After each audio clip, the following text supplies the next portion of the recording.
नमस्कार,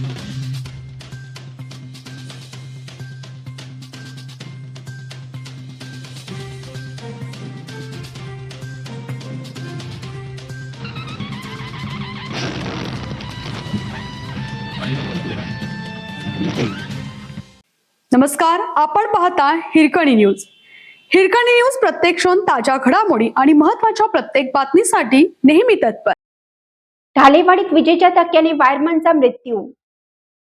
ढालेवाडी तालुका कवठेमहांकाळ येथे विजेच्या ट्रान्सफॉर्मरच्या दुरुस्तीचं काम करत असताना विजेचा जोरदार धक्का लागल्याने महादेव आप्पासाहेब खांडेकर, वय वर्ष 30, राहणार इंगळी, तालुका कवठेमहांकाळ, या वायरमनचा जागीच मृत्यू झाला. ही घटना सोमवारी दिनांक 13 रोजी दुपारी घडली. घटनेनंतर खांडेकर यांच्यासोबत असलेला वीज वितरण कंपनीचा कर्मचारी पसार झाल्याने संताप व्यक्त होत आहे.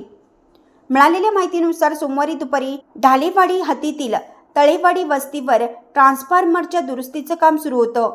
वीज वितरण कंपनीचा कर्मचारी ट्रान्सफॉर्मर जवळच उभा होता, तर खासगी कर्मचारी महादेव खांडेकर हे खांबावर चढून दुरुस्तीचं काम करत होते. काम सुरू करण्यापूर्वी वरिष्ठ कार्यालयाकडून वीज पुरवठा खंडित करण्याबाबत सूचना देण्यात आल्या होत्या. वीज बंद झाल्याची खात्री करूनच खांडेकर खांबावर चढले होते. मात्र काम सुरू असतानाच अचानक वीज प्रवाह सुरू झाला. यामुळे विजेचा जोरदार धक्का बसून खांडेकर गंभीर जखमी झाले. त्यांचा जागीच मृत्यू झाला. घटनेची माहिती मिळताच कवठेमहांकाळ पोलिसांनी घटनास्थळी पंचनामा केला. मृत महादेव खांडेकर यांच्या निधनामुळे इरळी गावावर शोककळा पसरली आहे. त्यांच्या पश्चात पत्नी, 2 मुले, आई आणि वडील असा परिवार आहे.